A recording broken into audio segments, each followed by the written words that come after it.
नमस्कार, मैं खास प्रोग्राम क्वेश्चन और में आपका स्वागत है। मैं हूं मनीष। एशियन 24x7 देख रहे हैं आप। बिजली के बिलों में बेतहाशा वृद्धि, गैस सिलेंडर के दामों में बढ़ोतरी व बढ़ती महंगाई के खिलाफ कांग्रेस ने प्रदेश भर में सड़कों पर उतरकर सरकार के खिलाफ प्रदर्शन किया। कांग्रेस प्रदेश अध्यक्ष करण माहरा के आह्वान पर पार्टी कार्यकर्ताओं ने सभी जिला और महानगर स्तर पर बढ़ती महंगाई के विरोध में उत्तराखंड की सरकार का पुतला फूंका है। देहरादून में कांग्रेस के कार्यकर्ता प्रदेश मुख्यालय में एकत्रित हुए। उसके बाद जुलूस की शक्ल में एस्ले हॉल चौक पहुंचे, जहां कांग्रेस जनों ने भाजपा सरकार का पुतला दहन करते हुए जमकर नारेबाजी की। वहीं हल्द्वानी में भी कांग्रेस जिलाध्यक्ष राहुल छिंबाल के नेतृत्व में कार्यकर्ता समेत स्थानीय लोगों ने राज्य में बिजली के लगातार बढ़ रहे दामों को लेकर राज्य सरकार के खिलाफ नारेबाजी कर प्रदर्शन किया। वहीं बढ़ती बेरोजगारी को लेकर कांग्रेस सरकार पर दबाव बनाने में लगी है। जहां कुछ कांग्रेसी महंगाई को लेकर लामबंद थे, तो दूसरी तरफ कांग्रेस के वरिष्ठ नेता हरीश रावत ने बेरोजगारों के प्रति भावनात्मक एकता प्रकट करने के उद्देश्य से नंगे पांव पदयात्रा निकाली। इस दौरान उनके सैकड़ों समर्थक मौजूद रहे।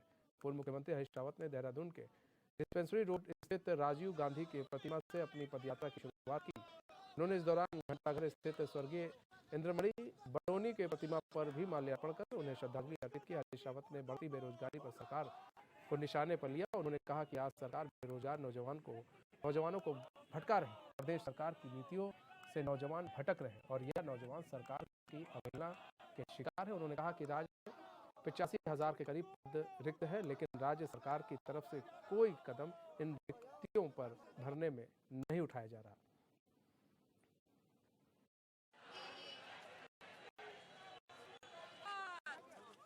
नए साल में जनता को 25 रुपया सिलेंडर पर कीमत बढ़ा देना, सौगात के रूप में ये जो तोहफा भारतीय जनता पार्टी की केंद्र सरकार और राज्य सरकार मिलकर दे रही हैं, उसको लेकर कांग्रेस पार्टी ने हल्ला बोलकर निर्णय लिया है। माननीय अध्यक्ष जी के निर्देश पर आज 3 जनवरी को तमाम जिला मुख्यालयों में पुतला दहन का कार्यक्रम रखा गया है। और जिस तरह से बिजली और गैस के दाम में बढ़ोतरी की गई है, हम जन जन तक पहुँचेंगे। अपना हाथ से हाथ जोड़ो जो संपर्क अभियान है, उसके दौरान भी हम जनता को बताएंगे कि अब सीवरेज और पेयजल की दामों में वृद्धि की जा रही है, उसमें बढ़ोतरी की जा रही है।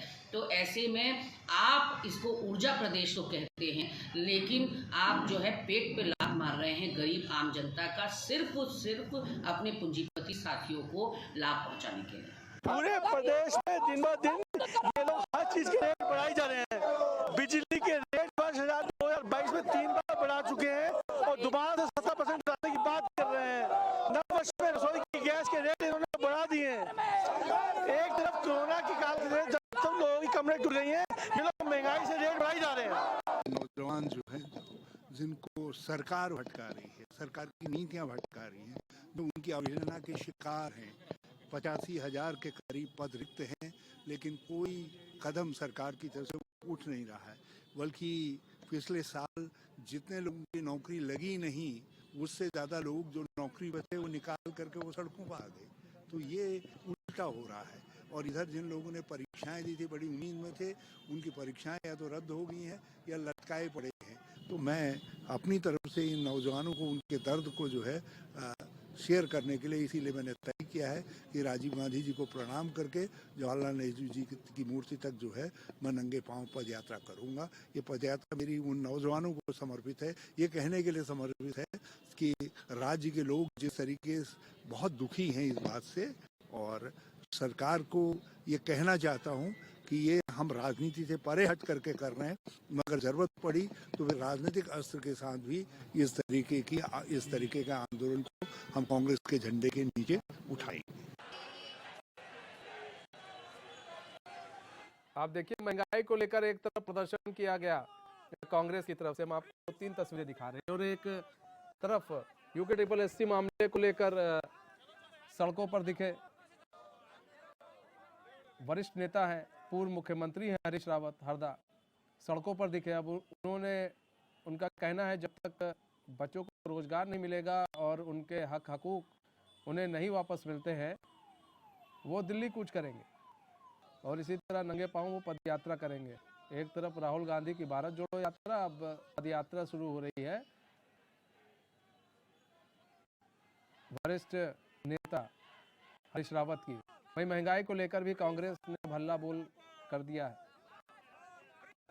तो कई सवाल खड़े हो रहे हैं कि अब एक ऐसा देखिए चक्रव्यूह रचा जा रहा है विपक्ष के द्वारा, हर एंगल से घेरने की कोशिश की जा रही है ताकि उस चक्रव्यूह में कहीं ना कहीं सत्ता पक्ष को फंसाया जाए।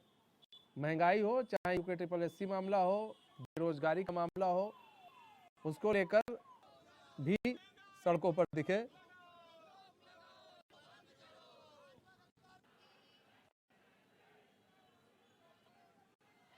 तो सरकार की कमियों को लेकर अब जो विपक्ष है वो सड़कों पर आ गया है। वो जान गया है कि हमें कैसे जो है राजनीतिक रोटी सेकनी और कैसे अब हर मुद्दे को भुनाना है। देखिए सरकार का पुतला दहन किया गया, महंगाई को लेकर सड़कों पर दिखे कांग्रेसी, तो कहीं हरदा बड़े नेता हैं वो भी सड़कों पर दिखे, बेरोजगारी को लेकर दिखे। तो महंगाई बेरोजगारी को लेकर कांग्रेस ने आज हल्ला बोल किया प्रदेश भर में और ये दिखाने की कोशिश की कि सरकार हर मुद्दे में नाकाम है। बेरोजगारी बढ़ी है, इसमें संशय नहीं है, बिजली के दाम बढ़ रहे हैं, इसमें संशय नहीं है, गैस के दाम बढ़ रहे हैं, इसमें संशय नहीं है, पेट्रोल डीजल के दाम बढ़ रहे हैं। इन सबके बीच जो सरकार है वो तमाम तरह के चाहे दावे क्यों ना कर ले, केंद्र की सरकार हो चाहे राज्यों की सरकार हो, कि हम अच्छा काम कर रहे हैं, लेकिन कहते हैं जो गरीब जनता है, जो गरीब तबके के लोग हैं और जो युवा हैं, उनको चाहिए क्या? रोटी, कपड़ा और मकान। युवाओं को चाहिए रोजगार। तो यही चीज चाहिए और अगर ये कोई भी सरकार देती है तो उस सरकार के सब उसकी तारीफ करते हैं और सभी जो युवा हैं ये चाहते हैं कि हमें रोजगार दिया जाए। कोई खाली बैठना नहीं चाहता। जो पढ़े लिखे युवा है वो चाहते हैं हमें रोजगार दिया जाए। भाई रोजगार क्यों नहीं मिल रहा है? वहीं महंगाई से लोग इस समय एकदम त्रस्त हो चुके हैं। महंगाई को लेकर जो है लोग परेशान हैं। देखिए जिसका घर का बजट जो पहले 3,000-4,000 रुपये हुआ करता था, आज उसी घर का बजट जो है 2 गुना 3 गुना बढ़ गया है। तो सोचने वाली बात तो है, लेकिन इस ओर ध्यान नहीं दिया जा रहा है। क्यों नहीं दिया जा रहा है? क्योंकि हर राज्यों में बीजेपी को अच्छी जीत मिल रही है, तो बीजेपी इसको अपनी कामयाबी समझ रही है कि लोग हमारा साथ दे रहे हैं और इसीलिए हमें जीत मिल रही है।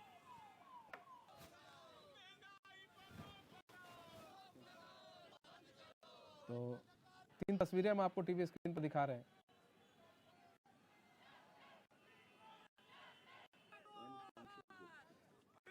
कांग्रेस के सभी नेता इस वक्त सड़कों पर और पदयात्रा निकाल रहे हैं। अब हरदा उनका कहना है कि भाई रोजगार दो वरना हम पदयात्रा निकालेंगे, दिल्ली कूच करेंगे। और करण महारा के आह्वान पर अब देखिए ये जो पूरा आज जो महंगाई को लेकर कांग्रेस सड़कों पर उतरी है, करण महारा के आह्वान पर सड़कों पर उतरी है, प्रदेश अध्यक्ष है।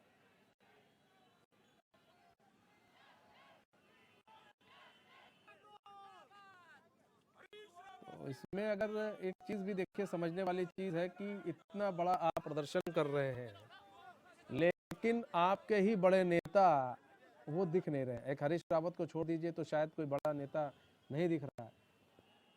अगर प्रदेश अध्यक्ष करण महारा की बात की जाए तो वो भी नहीं दिख रहे। प्रीतम सिंह की बात की जाए तो शायद वो भी नहीं थे। तो लोग कुछ लोग दूरी भी बना रहे हैं और कह रहे हैं भाई हम बात कर रहे हैं रोजगार बेरोजगारी की भी बात कर रहे हैं, तो शायद जाहिर सी बात है सत्ता पक्ष सवाल उठाएगा।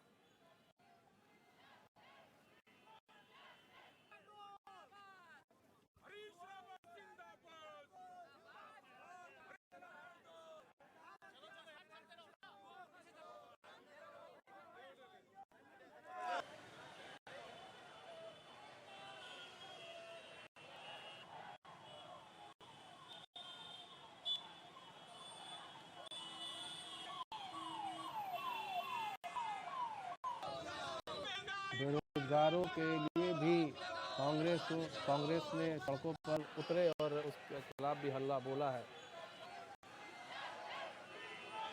हाँ।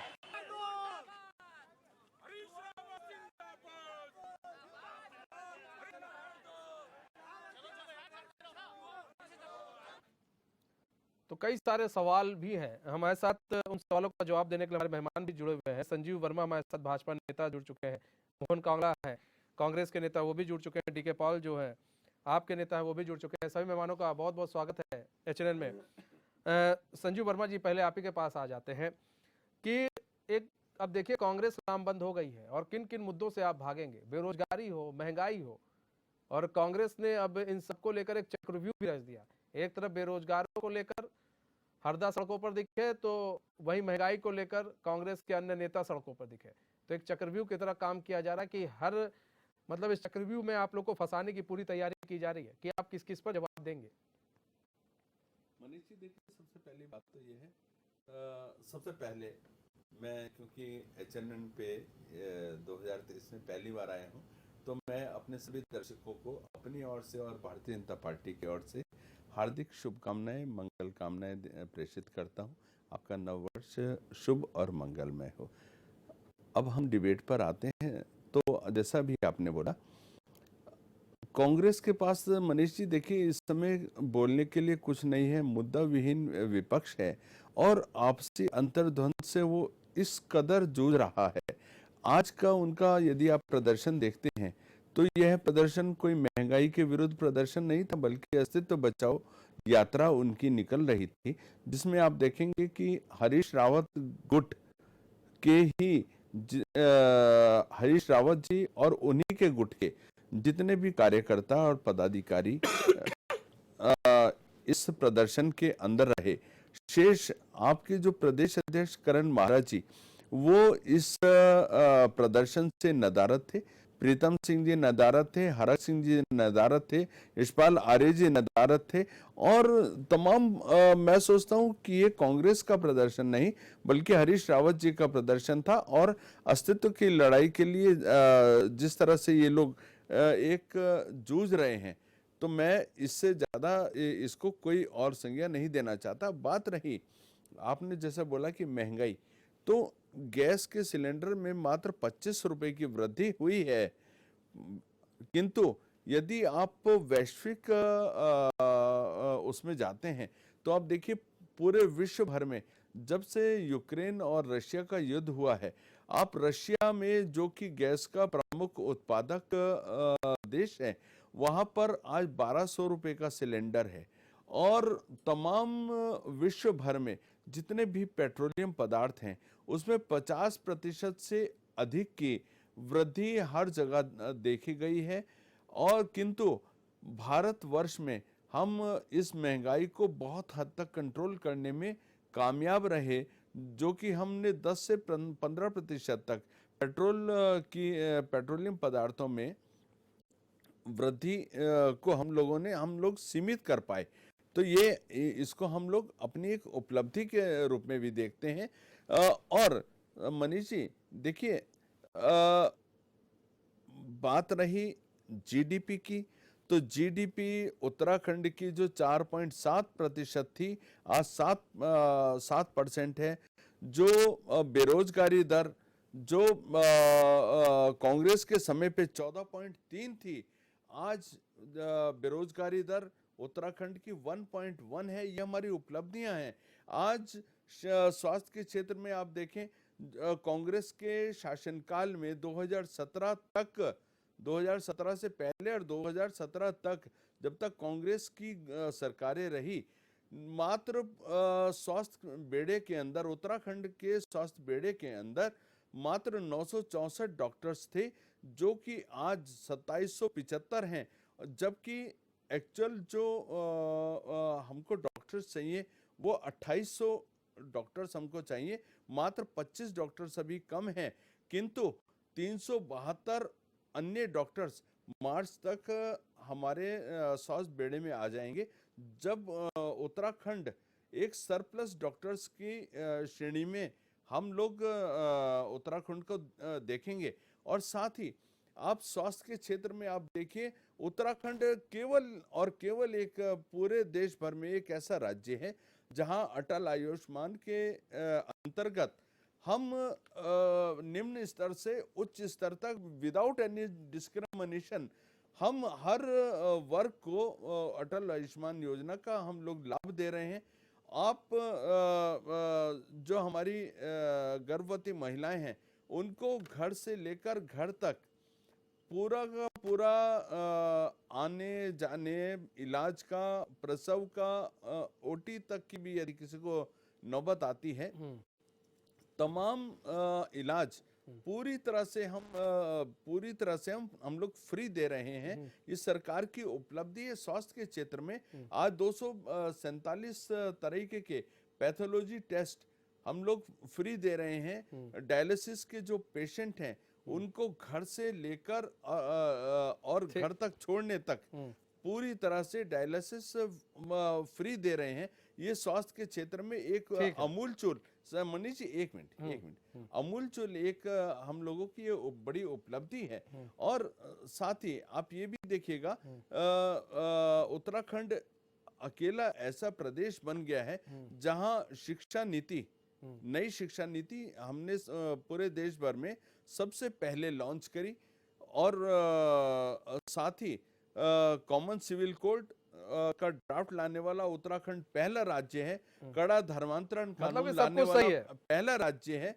और महिलाओं को, मातृशक्ति को 30% क्षैतिज आरक्षण उपलब्ध करवाने वाला उत्तराखंड पहला राज्य है। हमको इन चीजों की ये उपलब्धियां हैं और इस चीज का हमको अस्तित्व बचा रही है कांग्रेस, अपना अस्तित्व बचाने के लिए सड़कों पर है। बाकी तो महंगाई नहीं है, महंगाई तो ठीक है, महंगाई नहीं है, सब कुछ ठीक है। और अस्तित्व बचाने के लिए सड़कों पर मोहन काला जी उतर रही है कांग्रेस, क्योंकि कांग्रेस के पास कोई मुद्दा नहीं है, मुद्दा विहीन हो चुकी है।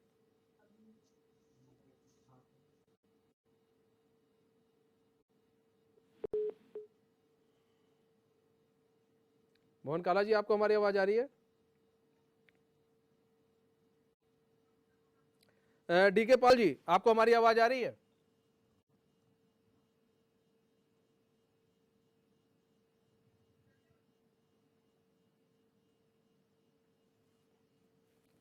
लगता है दोनों मेहमानों से हमारा संपर्क टूट गया। हम दोबारा संपर्क साधने की कोशिश करेंगे।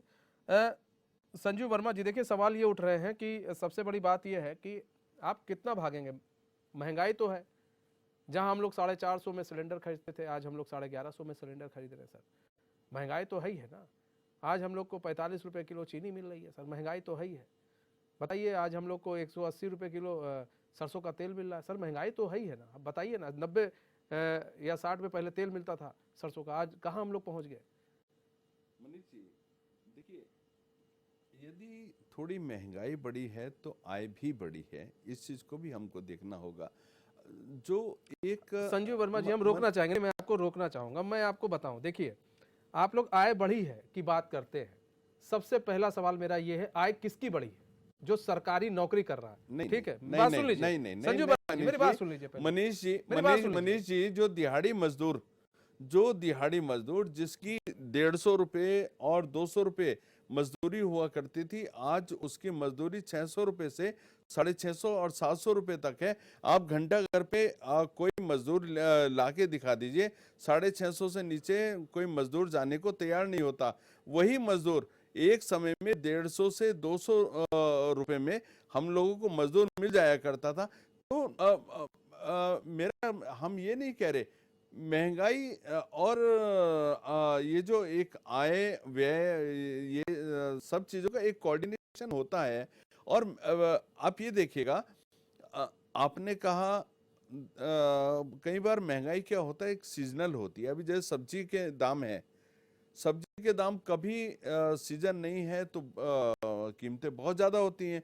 जिस समय आजकल सीजनल सब्जियां सर्दियों के समय में सारी आ रही है तो इतने सस्ते मिल रहे हैं, इतना सस्ता है। तो मैं कई बार मैं सोचता हूँ उस बेचारे किसान को क्या मिल रहा होगा, उस बेचारे किसान को क्या मिल रहा होगा। 15 महंगाई में क्या मिल रहा होगा? 15 रुपए और 20 रुपए में। आज सुनिए मेरी बात जी, 100 रुपए में कई, अभी मैं आलू के दाम बता दे रहा हूँ, कई लोग बेच रहे हैं 100 रुपए में 5 किलो आलू, कोई लोग 7 किलो भी दे रहे हैं। जी, ठीक है, दे रहे हैं 6 किलो 7 किलो भी दे रहे हैं।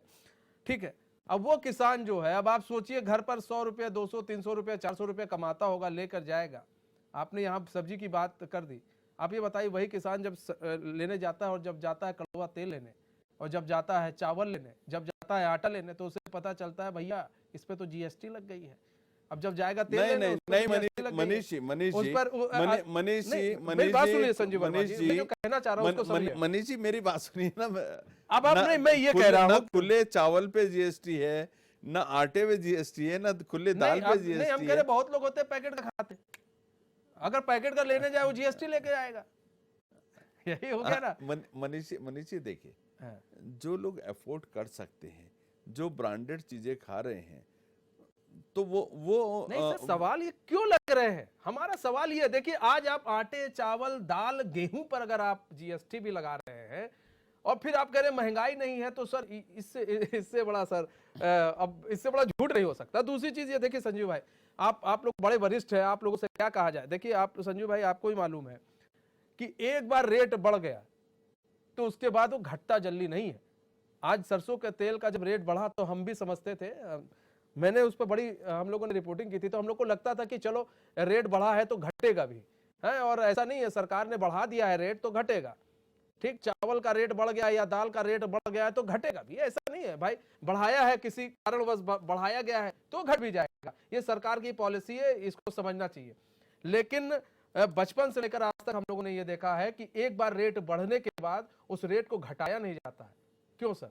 क्या हम लोग, आप लोग आए सत्ता में तो यही कह के आए ना कि भाई देखो ये पेट्रोल डीजल के दाम है, हम आएंगे तो ये कर देंगे, ये देखिए ये महंगाई का स्तर है, हम आएंगे ये कर देंगे। आपने कहा ना कि सिलेंडर के दाम है, हम आएंगे तो ये कर देंगे।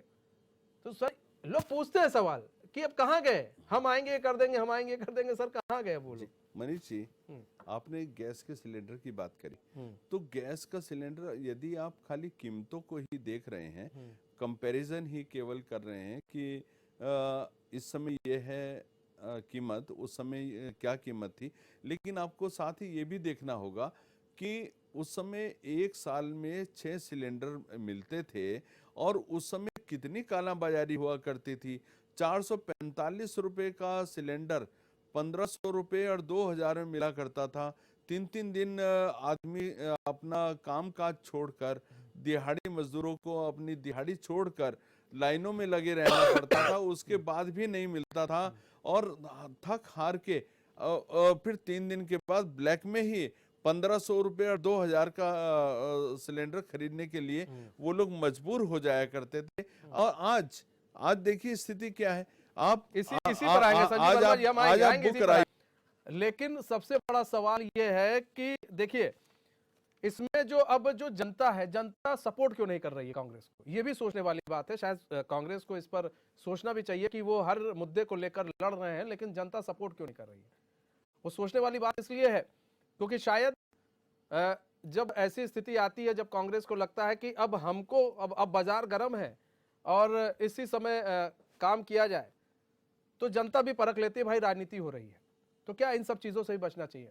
मोहन काला जी, सवाल ये है सर, आप लोग की तरफ से आज घेरने की कोशिश की जा रही है, हर मोर्चे पर घेरने की कोशिश की जा रही है, लेकिन अगर आप हरीश रावत को छोड़ दें तो बड़े नेता नहीं दिख रहे हैं सर। जो होना चाहिए, जो एक कहते हैं शक्ति मिलती है बड़े नेता होते हैं तो। हेलो जी मोहन काला जी, आपको हमारी आवाज आ रही है? मनीष जी, आवाज आ रही है आपको मेरी? जी जी, आपकी आवाज आ रही है सर। देखिए मैं लगातार अभी जैसा आप कह रहे थे, और इससे पहले भारतीय जनता पार्टी के जो हमारे मित्र हैं, जो अभी संजीव जी, मैं उनकी बातों पर आऊँ उससे पहले मैं आपको बता दूं कि कांग्रेस के चाहे वो बड़े नेता, चाहे वो हरीश रावत जी हो, चाहे प्रीतम सिंह जी हो, चाहे वो गणेश रोडियाल जी हो, या चाहे फिर करण मेहरा जी जो प्रदेश अध्यक्ष वो हो, लगातार उत्तराखंड के आम जनमानस की लड़ाई को लेकर जो है कांग्रेस सड़कों पर है। सदन से लेकर सड़क तक कांग्रेस जो है लड़ने का काम कर रही है। ये शायद आपको भी मालूम है, और जो हमारे भारतीय जनता पार्टी के साथी यहाँ पर संजीव वर्मा जी बातें कर रहे हैं, रविंद्र कुमार जी हमारे साथ। रविंद्र कुमार जी नहीं, अभी तो संजीव जी बात कर रहे थे पहले ना। नहीं रविंद्र जी, अभी जब अपनी बातें रखी तो रविंद्र जी, तो मैं यही कह रहा हूँ कि देखिए आज सबसे बड़ी अच्छा देने हाँ का जी कारण जी जी इनकी मोहन यही काला है जी, कि संजीव कुमारी नाम है उनका, माफ कीजिएगा, जी, संजीव वर्मा जी मैं हमारे वही साथ कह रहा जुड़े हूँ। हैं। जी, तो मैं वही कह रहा हूँ आपसे कि आज जिस तरीके से सड़क से लेकर सदन तक कांग्रेस जो है वो उत्तराखंड के आम जनमानस, चाहे वो बेरोजगारी को लेकर हो, चाहे वो बेरोजगार लोगों की लड़ाई को लेकर हो, चाहे वो मातृशक्ति की लड़ाई को लेकर हो, चाहे वो महंगाई की दरों को लेकर हो, चाहे वो उत्तराखंड के अंदर आम जनमानस के जो जन से जुड़े मुद्दे हैं उनको लेकर हो, उन सभी मुद्दों पर जो है कांग्रेस नामबंद है और अपनी लड़ाई लड़ने की बात कर काम अपना लड़ाई लड़ने का कार्य कर रही है। अभी जैसा कि संजीव जी ने कहा अस्तित्व की लड़ाई, मैं पूछना चाहता हूं इनसे कि भारतीय जनता पार्टी के अस्तित्व की अगर ये चिंता करते, जरा महेंद्र भट्ट जी के साथ जरा मदन कौशिक जी को किसी एक कार्यक्रम में दिखाते हैं। इन्हें मैं आपसे कह रहा हूँ ना कि जिनके घर शीशे के होते हैं वो दूसरों के घर पत्थर नहीं मारा करते हैं। मैं संजीव जी से कहना चाहता हूँ। और अभी बड़ी बेशर्माई के साथ इन्होंने कह दिया कि मात्र 25 रुपए बढ़े महंगाई पे। अरे कभी 5 रुपए बढ़ जाने पर सड़कों पर नंगे होकर नाचने वाले आज बेशर्मी के साथ बैठकर ये कह रहे हैं कि 25 रुपए बढ़े तो महंगाई नहीं है। अरे कौन सा चश्मा लगाकर महंगाई को आंकने का काम कर रहे हो संजीव जी? इस उत्तराखंड के अंदर 8,64,000 से ज्यादा बेरोजगारों का रजिस्ट्रेशन हुआ है सेवा योजन कार्यालय में, शायद अगर जानकारी हो। आज बेरोजगारी दर की अगर मैं आपसे बात करूं, जिस तरीके से सड़कों पर नौजवान आज कह रहा है कि हर ऋतु बदली है, ये ऋतु भी बदलेगी, तो इससे अंदाजा लगा लीजिए कि आपकी ऋतु बदलने जा रही है। ये घमंड, ये जिस सत्ता के नशे में चूर होकर मदमस्त होकर बातें करते हो ना चैनल पर बैठकर, ये उत्तराखंड की जनता और देश की जनता बहुत जल्दी आपको जैसे पहले 60 साल सत्ता से बाहर रखने का काम किया, फिर उसी हादसे पे ले जाने का काम करेगी। आप कांग्रेस की चिंता ना करें, कांग्रेस की चिंता करने के लिए कांग्रेस के नेता सड़कों पर है और ये जनता का जनादेश है। जनता का जनादेश जब कांग्रेस को जब मिला, जनता कांग्रेस ने उसको स्वीकार किया। भारतीय जनता पार्टी की तरह नहीं कि विधायकों के साथ खरीद कर ली, विधायकों की कीमत 25-25 करोड़ रुपए में लगा के अपनी सरकार अपने अस्तित्व को बचाने के लिए बात करते हैं। और मैं कहना चाहता हूं कि धामी जी के अस्तित्व को बचाने की ये ज्यादा चिंता करें, क्योंकि जिस तरीके से दो पूर्व मुख्यमंत्री लगातार बयानबाजी करते हैं, शहर के महापौर जिस तरीके से स्मार्ट सिटी को लेकर आरोप लगा चुके हैं, ये उनके अस्तित्व को बचाने का काम करें जिनको ये युवा और धाकड़ बताते हैं। अभी इन्होंने स्वास्थ्य पर बात करी, अगर मैं आपसे स्वास्थ्य के विषय पर बात करूं तो उत्तराखंड के दो कैबिनेट मंत्रियों ने इनके स्वास्थ्य विभाग की पोल खोलने का काम किया है। उत्तराखंड के परिवहन मंत्री हो, चाहे इनकी समाज कल्याण मंत्री रेखा आर्या जी हो, दिल्ली में जाकर उन्होंने अपना जो है स्वास्थ्य का चेकअप कराने का और अपना स्वास्थ्य लाभ लेने का काम किया। इससे पता चलता है कि उत्तराखंड की स्वास्थ्य व्यवस्था को इन्होंने कहां पर ले जाने का काम किया। अभी संजीव जी जिस तरीके से बोलने का बताने का काम कर रहे थे, मैं संजीव जी से पूछना चाहता हूं, संजीव जी बताइए ऋषिकेश में एम्स किसकी स्थापना है, एम्स किसकी देन है? देहरादून के अंदर गांधी शताब्दी अस्पताल किसकी देन है? आज अगर मेडिकल कॉलेज की सुख सुविधाएं देने का काम किया, ये किसकी देन है? आप अगर अपने गिरबान में जाकर आप अपने सत्ता, जो जनता ने आपको 57 और 47 का जो बहुमत दिया है, आप उस पर बात करने का काम करें। कांग्रेस ने जो किया था, जनता ने कांग्रेस को जो है उसकी सजा भी दी ना। पर भारतीय जनता पार्टी अगर आज इस मजमज नशे में होकर जिस तरीके से चूर होकर बातें करती है, ये जनता है जिस तरह से हिमाचल से खदेड़ने का काम किया है, जिस तरीके से दिल्ली से बाहर का रास्ता दिखाया है, जिस तरीके से पंजाब में इन्हें जो है इनको जो है अस्तित्व बचाने के लिए वहां लड़ते रहे पर अस्तित्व नहीं बचा, इससे पता चलता है। और संजीव जी को जो है सीखना चाहिए। ये भारतीय जनता पार्टी के अस्तित्व की बात करें तो बढ़िया होगा, अस्तित्व बचाने की। कांग्रेस के तमाम नेता जो है, और अभी मनीष जी आपने कहा, आप देखिए कि यशपाल आर्या जी हल्द्वानी में जिन 3 से 4 हजार लोगों को भारतीय जनता पार्टी की सरकार, उत्तराखंड की सरकार बेघर करने जा रही है, वो उनके घरों को बचाने की लड़ाई वहां पर जो है वहां के हमारे जो विधायक हैं सुमित हृदय जी और यशपाल आर्या जी, पार्टी के तमाम नेता, वो हल्द्वानी में लड़ने का काम कर रहे हैं। देहरादून के अंदर हरीश रावत जी लगातार जो है संघर्ष कर रहे हैं, लड़ाई लड़ रहे हैं। अभी प्रीतम सिंह जी ने जिस तरीके से बेरोजगारों की लड़ाई को लेकर मुख्यमंत्री आवास और सचिवालय कुछ करने का काम किया था, कांग्रेस के तमाम नेता, करण मेहरा जी, चाहे वो हरिद्वार की बात हो, चाहे हल्द्वानी की बात हो, चाहे देहरादून की बात हो, तमाम नेता जो है वो लड़ाई लड़ रहे हैं। और इसी तरीके से जिस तरीके से महंगाई पर इन्होंने जिस तरह से आज देखिए महंगाई का आलम इस तरीके से, अभी ये किसानों की बड़ी चिंता कर रहे थे और मनीष जी आपने भी इनसे जवाब, अभी आपने भी इनसे जवाब लिया था, अभी बड़ी चिंता व्यक्त कर रहे थे किसानों की आय की, किसानों के व्यय की। मैं पूछना चाहता हूं कि आज 25 रुपए 20 रुपए किलो वाला आटा 42 रुपए 30 रुपए 35 रुपए कर दिया और बड़ी ब्रांडेड की बातें कर रहे थे। अरे संजीव जी, आप ब्रांडेड हैं, आप बीजेपी के नेता हैं, आप खा सकते हैं। गरीब मजदूर बेचारा जो रोज कुआं खोदकर पानी पीने का काम करता है, वो ब्रांडेड चीजें नहीं खा सकता है। पर मैं डीके पाल मनीष जी जी कहना आपके पास चाहता आते हैं हूँ सर। कि ये भारतीय जनता पार्टी का ठीक है मोहन काला जी, डीके पाल जी को भी सुन लेते हैं। डीके पाल जी चाहिए। देखिए, कांग्रेस प्रदर्शन कर रही है, लगातार हर मुद्दों पर घेरने की कोशिश कर रही है। इन सबके बीच आम आदमी पार्टी कहीं नहीं दिख रही है सर। सिर्फ यहाँ पर कार्यालय खोलने के लिए मतलब बोल दिया गया था उन्होंने, केजरीवाल ने, कि यहाँ सिर्फ एक कार्यालय खोलना है बस, बाकी तो कुछ नहीं करना है। बिल्कुल सही कहा आपने। महोदय जी, उत्तराखंड के परिप्रेक्ष्य में मैं बात करूंगा जी। आम आदमी पार्टी ने तो कल भी प्रदर्शन किया है, आपके टीवी चैनल के आप मेंबर ने भी वहां पर उसको कवर किया है, आप जानते हैं इस बात को। कहने की जरूरत नहीं है कि आम आदमी पार्टी कहाँ है, बिल्कुल सामने विपक्ष के रूप में जो है ना भूमिका निभा रही है। बात कांग्रेस की दो फाड़ की नहीं है, बात कांग्रेस के अस्तित्व की नहीं है, बात उनके बंटवारे की भी नहीं है कि अलग अलग नेता जो है ना वो प्रदर्शन कर रहा है। बात है उत्तराखंड के अस्तित्व की बात पर आप चर्चा करिए। आप चर्चा करिए राज्य के नौजवानों पर, जिनको नौकरी से कांग्रेस और भारतीय जनता पार्टी दोनों ने बारी बारी से मिलकर के बाहर करने का काम किया। आप अस्तित्व की बात करते हैं तो मैं आपको बताना चाहता हूँ बड़े एक बहुत प्यारे श्लोक के साथ में कि देखिए होता क्या है कि राज्य के अंदर जिन लोगों ने सपना देखा, जिन लोगों ने शहादतें दी, उनको कैसे भूल सकते हैं आप? उनकी बात क्यों नहीं करते आप? उनके सपनों की बात क्यों नहीं करते आप? आप किसी के अस्तित्व की बात कर रहे हैं तो आप उत्तराखंड के अस्तित्व की बात करिए। उत्तराखंड के अस्तित्व के लिए आम आदमी पार्टी अपने नेता जो सिंह बिष्टो से तमाम नेता हो, हम सब ताकत के साथ में जो है ना विपक्ष को चेहरा दिखाने का काम कर रहे हैं, विपक्ष को आईना दिखाने का काम कर रहे हैं। देखिए हो क्या रहा है, होना क्या चाहिए था और हो क्या रहा है, दोनों में बहुत फर्क है। मैं तो कहता हूँ कि जोत कर जिन्होंने उगाई फसल उनके हाथों में पड़े छाले देखिए, जो चुराते रहे दूसरों की फसल उनके हाथों में भरे प्याले देखिए, कर दिया वक्त ने क्या गजब फैसला, फूल सूखे कांटे हरे देखिए। ये कांग्रेस पार्टी और भारतीय जनता पार्टी दोनों ने कांटों के अलावा इस राज्य के अंदर कुछ नहीं बोया, इन्होंने खाली कर दिया है। हमारे एक तरफ तो हम तमाम कर्जे के बीच में डूबते जा रहे हैं, 95,000 करोड़ का कर्जा हमारे ऊपर हो गया, और एक तरफ ये जीडीपी की बात करते हैं और ये व्यवस्थाओं की बात करते हैं। अरे भाई, जब हमारी जीडीपी तो बढ़िया हो गई, जब हम सक्षम हो गए, जब हमारा उत्तराखंड सक्षम हो गया, तो हम 95,000 करोड़ के कर्जदार कैसे बन गए भाई? कर्जा लेकर के कोई अमीर बनता है? कोई कर्जा लेकर के कोई राज्य का भला कर सकता है क्या? अरे आप दिल्ली में देखिए, हमने कर्जा मुक्त कर दिया दिल्ली को, बात उसकी नहीं है, मैं उत्तराखंड की बात करूंगा। बात यह है श्रीमान जी, उत्तराखंड के अंदर राज्य का नौजवान सड़कों पर है।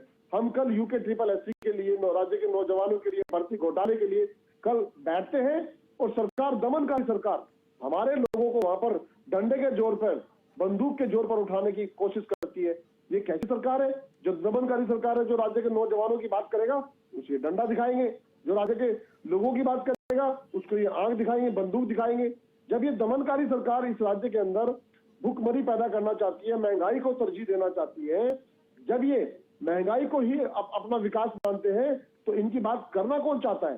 कांग्रेस पार्टी चाहे 2 फाड़ हो, चाहे 4 फाड़ हो, चाहे उसका अस्तित्व कैसा भी हो जाए, लेकिन राज्य का अस्तित्व बचना चाहिए, राज्य के नौजवानों का भविष्य बनना चाहिए। कैसे चलेगा ऐसे? मैं पूछना चाहता हूँ वर्मा जी से, वर्मा जी आप इतनी बड़ी बड़ी बातें कर रहे हैं, हमारा राज्य कर्जे में क्यों डूब रहा है भाई साहब? ये सवाल है मेरा आपके माध्यम से। ठीक है, सवाल किया, जवाब ले। संजू जी जवाब दीजिए। मनीष जी देखिए, आम आदमी पार्टी आई यहाँ पर और गारंटियां, मुफ्त की गारंटियां बांट के चली गई, तार्किक बात गारंटी कार्ड बांट के चली गई, और जो बांटने वाले थे आज उनका मालूम नहीं कि वो गारंटी बांटने वाले कहाँ हैं और गारंटियां कहाँ गई। तो ये तो झूठ बोलने वाली पार्टी है। जो दिल्ली में आप लोग काम कर रहे हैं, झूठ बोलने का आप लोग काम कर रहे हैं, वो चीजें उत्तराखंड में चलने वाली नहीं।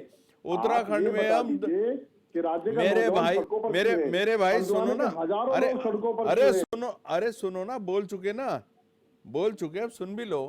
आप उत्तराखंड के बारे में जवाब दीजिए। अरे उत्तराखंड, उत्तराखंड की बातें क्यों कर रहे हैं? अरे डीके जी सवाल, मेरे भाई जवाब दे रहे हैं, उत्तराखंड के बारे में ही बता रहा हूँ मैं, सुन लीजिए। हाँ, उत्तराखंड के बारे में ही बता रहा हूँ।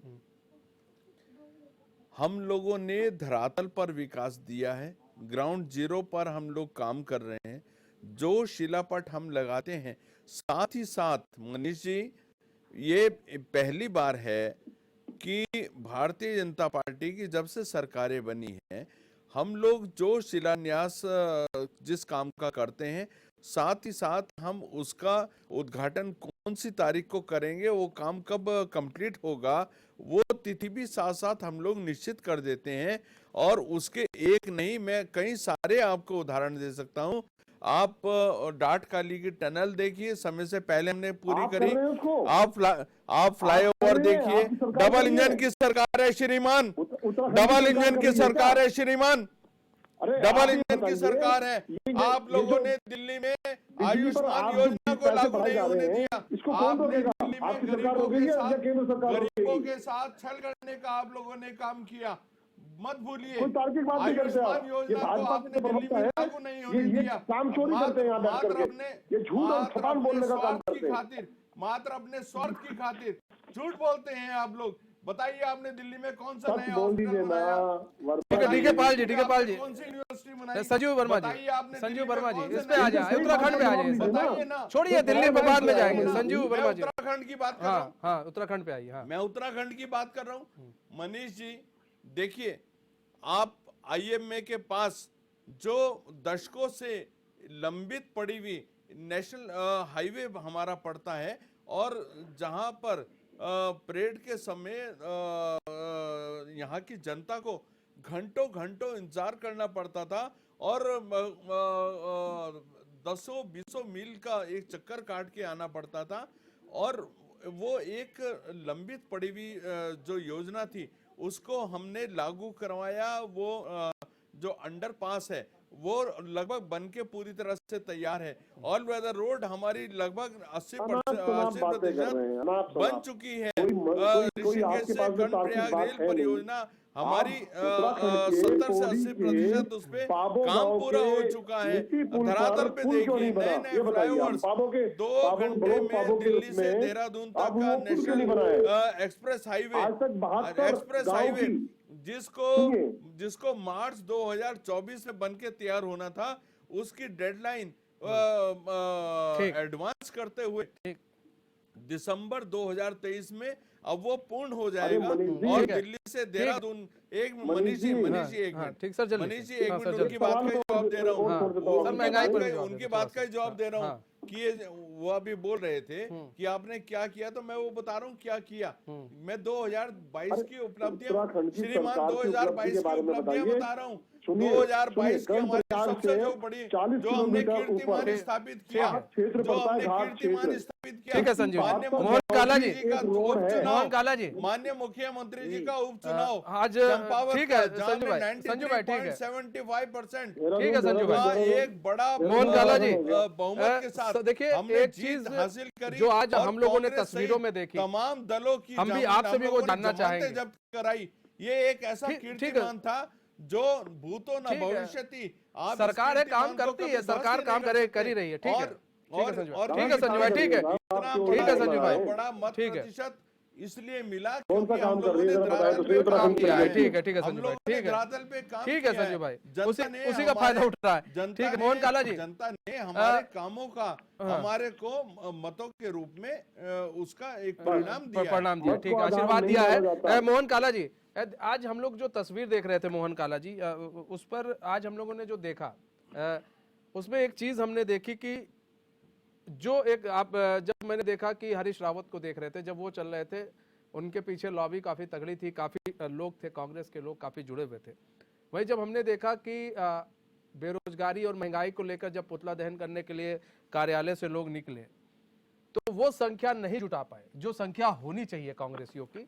शायद देखिए शायद उसका असर पड़ता है मोहन काला जी। अगर आपके पास संख्या ज्यादा होती है तो लोग उस चीज को ज्यादा उससे तवज्जो देते हैं कि देखो भाई पूरे कांग्रेसी आज आ गए हैं, सड़कों पर आ गए हैं, लोग देखते हैं उस चीज को। लेकिन अगर आप 10-15 या कभी 50-100 लोग अगर आप लोग इकट्ठा होकर पुतला फूंक कर घर चले गए, तो उसका फिर क्या कोई महत्व रह जाता है? मोहन काला जी, आप मुझे बताइए कि आज महंगाई और बेरोजगारी को लेकर कांग्रेस के 2 कार्यक्रम थे। जी जी बिल्कुल थे ना 2 कार्यक्रम। आपने अभी सुबह का जिक्र किया, अरे एक दिन में कांग्रेस के कार्यकर्ताओं में इतना जोश, इतना जुनून है, कांग्रेस के नेताओं में उत्तराखंड की जनता के प्रति इतना स्नेह, और उनके जो जिस तरीके से वो दर्द से, जिस तरीके से उत्तराखंड की जनता के साथ व्यवहार भारतीय जनता पार्टी कर रही है, अब उसको उत्तराखंड के दर्द को लेकर कांग्रेस अगर एक दिन में 2 प्रदर्शन कर दे तो आप समझ लीजिए आपके लिए संख्या का। अरे आप मुझे बताइए, कांग्रेस भवन में जब महानगर कांग्रेस अध्यक्ष के नेतृत्व में कार्यक्रम हुआ, आप उसकी भी जनसंख्या देखिए और हरीश रावत जी के समय भी देखिए, और आप ये देखिए कि 12 बजे कार्यक्रम महानगर अध्यक्ष करते हैं, 3 बजे हरीश रावत जी करते हैं, और उसके बावजूद भी जनसंख्या कम नहीं होती है। ठीक है संजीव वर्मा जी, की जरूरत कम नहीं होती है। ये आप देखिए, मैं यही कह रहा हूँ कि उत्तराखंड की जनता अब इनको समझने लगी, और कांग्रेस के प्ले में आपको कह रहा हूँ ना कि संजीव जी या अन्य दल के लोग कांग्रेस की चिंता ना करें। मैं कह रहा हूँ कांग्रेस चाहे एक लड़े, चाहे कांग्रेस के 1 लाख लोग लड़े, पर कांग्रेस लड़ती रहेगी, ये निश्चित है। पर संजीव और ये संजीव, हरीश रावत जी प्रीतम सिंह जी से लड़े। ठीक है मोहन काला जी। अरे मदन कौशिक जी भी लड़ रहे थे। ठीक है डीके पाल जी, स्वामी यतीन्द्रानंद भी लड़ रहे थे। डीके पाल जी आप ही के पास संजीव भाई कहाँ चले गए, आवाज बंद हो गई क्या? ठीक है डीके पाल जी आप ही के पास आ रहे हैं। डीके पाल जी देखिए, एक जैसा कि आम आदमी पार्टी भी है विपक्ष में, लेकिन कांग्रेस ने एक विपक्ष का जो रोल है, ऐसा लगता है उत्तराखंड में सिर्फ उसी ने मतलब झंडा उठा रखा है। और आपको मैं बता दूं कि मतलब आम आदमी पार्टी के मतलब आप लोग जैसा कि प्रदर्शन ऐसा नहीं होता है, लेकिन एक प्रदर्शन जो आप लोग दिल्ली में देखने को मिलता था पहले, आप लोग का जब हम लोगों ने प्रदर्शन देखा है आम आदमी पार्टी का, और हमने कवर भी किया है उस वक्त दिल्ली में, वो एक प्रदर्शन होता था और आज एक प्रदर्शन होता है। सर आपको अंतर नहीं लगता है कि एक दिन प्रदर्शन किया फिर घर पर बैठ गए? अब आप बताइए जनता को क्या मैसेज देकर गए कि हम लड़े तो थे जी, जमीन पर थे तो जी। जनता तो कहेगी भाई मतलब आप लोग महंगाई है तो आप मजाक हो रहा है, आप प्रदर्शन कर रहे हैं, कल को घर में चले जा रहे हैं। प्रदर्शन मतलब होता है प्रदर्शन, जैसे किसानों ने प्रदर्शन किया था, सरकार को एक बार झुक जाना पड़ा वहां पर, भले ही सरकार का फैसला जो भी था उस वक्त वो सही था गलत था वो सरकार जाने, लेकिन सरकार को झुकना पड़ा केंद्र सरकार को किसानों के सामने। एक वो प्रदर्शन अगर शायद आप लोग करें तो शायद एक बार महंगाई जो है कंट्रोल हो जाए और एक बार जनता फिर से आप लोगों की तरफ देखे, वरना फिर तो उसको तो लग रहा है कि जब सब लोग घर में बैठे तो हमारे लिए तो बीजेपी ठीक है। जी मनीष जी बिल्कुल सही सत्य बात आप कह रहे हैं, इसमें कोई दो राय नहीं है। इस राज्य इतना पिछड़ गया है, इस राज्य की जो समस्याएं इतनी बड़ी हो गई है, हम इतने बड़े कर्जदार हो गए हैं, हमें वाकई एक अमूल चूक परिवर्तन लाने के लिए एक महा आंदोलन हमको छेड़ना चाहिए और बहुत जरूरी है इस राज्य की अस्मिता को बचाने के लिए। फिर मैं कह रहा हूँ ये कांग्रेस के अस्तित्व की बात नहीं है, ये किसी और के अस्तित्व की बात नहीं है, वो अस्तित्व बढ़ता रहेगा, डूबता रहेगा, आता रहेगा, जाता रहेगा।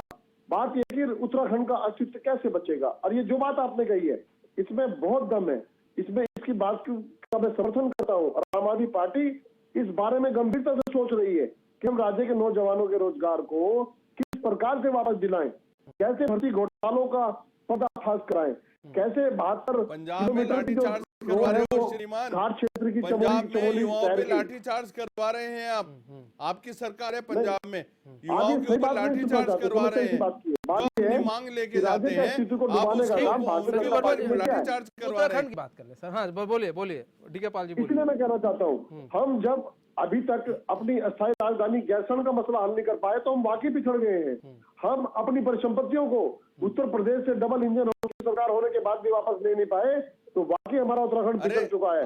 हम जानकारियों को दुरुस्त कीजिए श्रीमान, हो चुके हैं, अपनी जानकारियों को दुरुस्त कीजिए, महीने की तनख्वाह लेने के लिए हमको 500 करोड़ दुरुस्त कीजिए, सरकार से कर्जा लेना पड़ता है, तो हमारी जीडीपी बंटवारा हो चुका है, हम लोग काफी आगे बढ़ चुके हैं, उसमें काफी आगे वर्मा जी, आपको जानकारी नहीं है। ठीक है संजीव वर्मा जी बोले जा रहे हैं, संजीव वर्मा जी कुछ भी बोले देखिए संजीव वर्मा जी देखिए, ऐसा है ना, सवाल इसलिए उठ रहा है क्योंकि अब आजकल जो छात्र हैं सब सड़कों पर है, तो लोग भाई सवाल उठा रहे हैं। संजीव वर्मा जी जरा पिछले 5 सालों में उत्तराखंड का कर्ज कितना बड़ा, बड़ी जानकारी रखते जरा बता दीजिए। मोहन काला जी भाई कितना कर्ज बढ़ा जरा बता दीजिए 5 साल में। मोहन काला जी एक सवाल आपसे बहुत सीधा, रुको एक मिनट संजीव वर्मा जी, आपके चैनल के माध्यम से पहले संजीव वर्मा जी से जवाब ले रहा हूँ, जरा 5 साल में कितना कर्ज बढ़ा, बड़ी जानकारी रखते हैं आपको। विकास कितना हुआ उसकी भी जानकारी है, अरे मैं बता रहा हूँ ना विकास आपको। अभी देखिए डीके पाल सबको साफ कर देंगे। अभी रुकिए मोहन काला जी, डीके पाल अभी सबको साफ करेंगे। ठीक है संजीव वर्मा जी, मोहन काला जी एक मिनट शांत रहे। अभी डीके पाल जी सबको साफ करेंगे। डीके पाल जी अच्छा, आप उत्तराखंड की राजनीति करते आ रहे हैं, आपको पहले तो मैं आपसे ये जानना चाहूंगा, पहला सवाल ये है कांग्रेस के समय में कितना कर्ज था, उसके बाद बीजेपी के समय में कितना कर्ज था? नागरिक के मेयर है वो ढूंढ रहे थे 55,000 में विकास को। ठीक है मोहन काला जी एक मिनट हाँ ठीक है आपने कितना विकास किया वो बताया हुआ जनता ने। हाँ ठीक ये है बात राज्य के विकास से संबंधित सवाल किया आपने। ये वाजिब सवाल है, ये बहुत जरूरी सवाल है, क्योंकि हम कर्जदार हुए हैं तो कांग्रेस और भारतीय जनता पार्टी की सरकारों की वजह से कर्जदार हुए, क्योंकि हमने इस राज्य के अंदर इंफ्रास्ट्रक्चर तैयार नहीं किया, जो हमारे संसाधन थे उन पर काम नहीं किया। उल्टे हम तनख्वाह लेने के लिए भी आज जो कर्ज लेने के लिए मजबूर हो रहे हैं, उसकी जिम्मेदार कांग्रेस पार्टी है, जिसने 36,000 करोड़ रुपए से ज्यादा कर्जदार बनाया। बाकी कसर खड़ा करने का काम किसने किया था बताइए मुझे। बाकी कसर कर दी भारतीय जनता पार्टी ने। की भी आप चिंता कर रहे थे, किसने किया?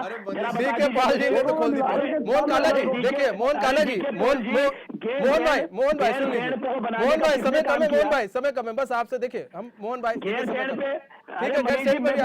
मोहन भाई अभी आज विकास को लेकर बात कर ले रहे हैं ना। एक मिनट संजीव वर्मा जी, एक मिनट संजीव वर्मा जी, मोहन भाई एक मिनट संजीव वर्मा जी, मोहन भाई मैं ये कह रहा हूँ, देखिए सीधा सा सवाल है, आप जब सत्ता में थे आपने कहा कि हमने बहुत काम किया किसानों के लिए, बेरोजगारों के लिए। और सुनिए एक मिनट सर, एक मिनट संजू भाई, एक मिनट संजू भाई ठीक है कांग्रेस चुके। मोहन भाई मेरी बात सुन लीजिए, सवाल सुन लीजिए, समय कम है। मोहन भाई सवाल सुनिए, आपको बता रहा हूँ ना, मेरी सुन लीजिए, सुन लीजिए मोहन भाई सवाल सुन लीजिए, आप जवाब दे दीजिएगा, समय कम है।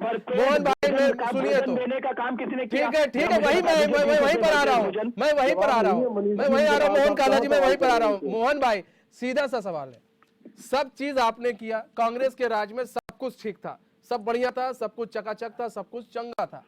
बीजेपी आई, बीजेपी का कहना है कि इतने सालों में हमने भी सब कुछ चंगा कर दिया, सब कुछ चकाचक कर दिया।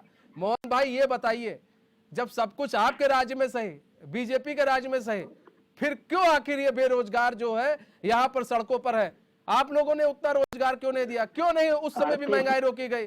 क्यों आज की डेट में तस्वीर दोनों की एक ही है मोहन भाई, आप उससे डिनाई नहीं कर सकते हो। नेतृत्व में 2.5 साल के अंदर 38,000 बेरोजगारों को रोजगार रजिस्टर्ड मिला है, जो उत्तराखंड का आप किसी में भी जाकर देख सकते हैं, रजिस्टर्ड है जो 38,000 लोगों को भारतीय जनता पार्टी दिखा दो, 38,000 लोगों को। जब सब कुछ सही था मतलब कि उत्तराखंड तो समृद्ध हो गया है, उत्तराखंड समृद्ध हो गया है, उत्तराखंड समृद्ध हो गया। ठीक है संजू भाई जल्दी से, संजू भाई जल्दी से 10 सेकंड में जवाब दे दे संजू भाई कि क्या कांग्रेस ने सब कुछ सही किया? आप कह रहे हैं विकास की गंगा बहा रहे हैं, मतलब सब कुछ सही हो गया है। मनीष जी कांग्रेस का जब राज था तो यहाँ पर केवल और केवल भ्रष्टाचार का बोलबाला था, भ्रष्टाचार का नंगा नाच हो रहा था यहाँ पर। इनके मुख्यमंत्री कैमरे के सामने बोल रहे थे 5-7 करोड़ रुपए कमा बीजेपी में सब कुछ सही, खनन घोटाला, जनता को खुश होना चाहिए, जनता को तो खुश होना चाहिए, जनता को खुश होना चाहिए। सब चीजें इनके बारे में आप कह रहे हैं जनता ने आपको राज्य का बंटाधार इन्होंने किया। ये दोनों चोर मोसेरे भाई हैं, ये दोनों चोर मोसेरे भाई की पार्टी के लोग हैं। इन्होंने राज्य को डुबाने का काम किया, राज्य के नौजवानों को रोजगार को छीनने का काम किया, माताओं बहनों के अधिकार को छीनने का काम किया। इन्होंने गैरसैंण को अस्थायी राजधानी बनाने की बजाय अच्छा अगर ऐसा होता डीके पॉल जी, अगर ऐसा होता मेरे ख्याल से मोहन भाई सुन लीजिए, अगर ऐसा होता कि जो आज विपक्ष लामबंद है, ठीक है, कांग्रेस सड़कों पर है और एक चक्रव्यूह रच रही है कि बीजेपी को उसमें फंसाना, ठीक है, तो अगर ऐसा होता डीके पॉल जी और क्या मोहन काला जी कि अगर यही लोग मिलकर थोड़ा बात करते बीजेपी से, शायद कि ऐसा किया जाए तो शायद बहुत चीजें जनता को मिल जाती। और जनता जो आज बुनियादी सुविधाएं जनता को नहीं मिल पा रही हैं, वो बुनियादी सुविधाएं जनता के पास होती। मनीष जी, आप एक वरिष्ठ पत्रकार हैं, जी। ये पहल क्या विपक्ष करता है या सरकार करता है, ये आपको अच्छी तरह से बेहतर तरीके से मालूम है। जी। जब कभी भी देश के अंदर इस तरह की स्थितियां पैदा हुई हैं, अन्य जिस भी सरकार रही हो, उन सरकारों ने कदम उठाया, ठीक है, अन्य ठीक है, दलों ठीक को है। विपक्ष को बहुत बहुत साथ में शुक्रिया, बैठाकर बहुत बहुत उन्होंने शुक्रिया। समय कम है, समय कम है। आप सभी मेहमानों का बहुत बहुत शुक्रिया हमारे साथ जुड़ने के लिए और अपना बहुमूल्य समय देने के लिए। बहुत बहुत शुक्रिया संजू भाई। तो आपने देखा, देखिए सबसे बड़ी चीज है महंगाई को लेकर विपक्ष तो लामबंद है, लेकिन सत्ता पक्ष भी अपना पक्ष रख रही है कि अगर इतनी महंगाई हुई है तो बता रही है, कारण बता रही है कि किस तरह से इतनी महंगाई हुई है। कभी कोरोना को भी बताया जा रहा है, अब रूस यूक्रेन युद्ध को भी बताया जा रहा है। तो तमाम तरह की बातें जो है कही जा रही हैं, लेकिन कहीं ना कहीं महंगाई से जनता त्रस्त है और इसको समझना पड़ेगा सभी सरकारों को, सभी राज्य की सरकारों को, केंद्र सरकारों को, ताकि एक राहत मिल सके आम जनता